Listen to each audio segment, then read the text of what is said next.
नमस्कार, आप देख रहे हैं नेशन मिरर और मैं हूं दिव्या। आइए शुरुआत करते हैं सीएम न्यूज बूस्ट की। मध्य प्रदेश के मुख्यमंत्री डॉक्टर मोहन यादव ने शहडोल जिले के धनपुरी में आयोजित कार्यक्रम में सहभागिता की और नवनिर्मित वाटर पार्क का लोकार्पण करने के साथ ही क्षेत्र के विकास के लिए भी अनेक सौगातें दी है।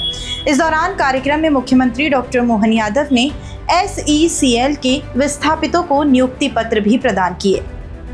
मुख्यमंत्री डॉक्टर मोहन यादव ने अपने संबोधन में कहा है कि यशस्वी प्रधानमंत्री श्री नरेंद्र मोदी जी के मार्गदर्शन में मध्य प्रदेश हर क्षेत्र में तेजी से आगे बढ़ रहा है। मध्य प्रदेश अब सबसे तेज गति से प्रगति करने वाले राज्यों में अपनी सशक्त पहचान बना चुका है। तो यशस्वी प्रधानमंत्री श्रीमान नरेंद्र मोदी जी का जोरदार अभिनंदन करें ताली बजा करके यशस्वी प्रधानमंत्री का, जिनके नेतृत्व में देश लगातार आगे बढ़ रहा है। एक के बाद एक नई नई सौगातें, नए नए प्रकार के काम और किसानों के लिए भी यशस्वी प्रधानमंत्री ने अपने किसानों की हित की रक्षा के लिए अमेरिका से निर्णय लिया। भले ही देर से लिया, लेकिन किसानों के हित को सबसे ऊपर रखा। जोरदार अभिनंदन करें ऐसे हमारे यशस्वी प्रधानमंत्री के लिए। प्रधानमंत्री का जीवन तो सच में पूरे देश के देशवासियों के लिए है और देशवासी में गरीब, महिला, किसान, युवा सब वर्ग की बेहतरी के लिए सबके जीवन में बदलाव आए।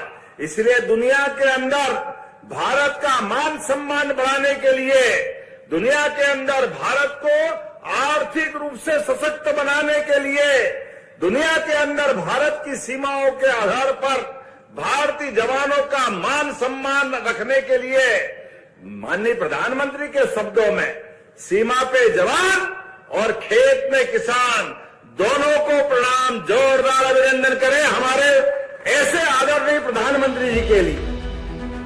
वहीं मुख्यमंत्री डॉक्टर मोहन यादव ने कहा कि मध्य प्रदेश में किसानों को पर्याप्त सिंचाई सुविधाएं उपलब्ध कराई जा रही है। विगत 2 वर्षों से सिंचाई का रकबा लगभग 10 लाख हेक्टेयर तक बढ़ना ये राज्य सरकार की एक बड़ी उपलब्धि है। अपने राज्य के अंदर भी याद करो, 1956 में मध्य प्रदेश बना, लेकिन 2002-03 तक पूरे प्रदेश के अंदर केवल 7.5 लाख हेक्टेयर सिंचाई होती थी। केवल 7.5 लाख हेक्टेयर। मां नर्मदा कब से अपना आशीर्वाद दे रही। नदियों का तो मायका है मध्य प्रदेश। 250 से ज्यादा नदियां हमारे राज्य के अंदर है, लेकिन दुर्भाग्य के साथ इनकी तरफ ध्यान नहीं दिया गया। हमारे लिए जब से हमारी सरकार आई 2002-03 के बाद साध्वी उमा भारती, बाद में बाबूलाल जी गौर, फिर शिवराज सिंह जी चौहान, 2023 तक हमने 7.5 लाख से बढ़ा करके 44 लाख हेक्टेयर तक सिंचाई का रकबा बढ़ाया। जोरदार अभिनंदन करो, ये हमारी सरकारों के काम करने का तरीका। कहां 7.5 लाख और कहां 44 लाख। 20 साल में हमने ये प्रोग्रेस की और मुझे प्रसन्नता है और आगे बढ़ते हुए केवल 2 साल में 10 लाख हेक्टेयर सिंचाई का रकबा नया बढ़ाया गया। ये हमारा संकल्प है।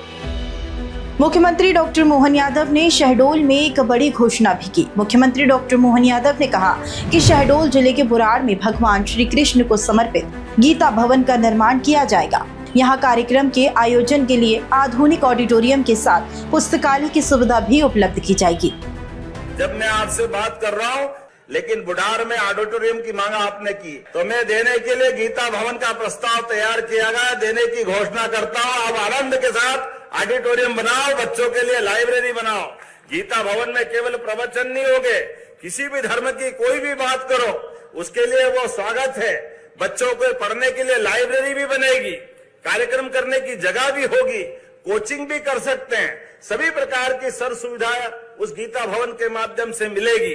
भगवान कृष्ण अगर 5000 साल पहले भारत के अंदर इतना बड़ा नाम कर सकते हैं, तो हम जगह जगह भगवान राम और कृष्ण तैयार करने के लिए, समाज में वातावरण बनाने के लिए, गीता भवन बनाने के लिए आगे बढ़ रहे हैं। फिलहाल सीएम न्यूज बूस्ट में इतना ही। बने रहिए नेशन मिरर के साथ। नमस्कार।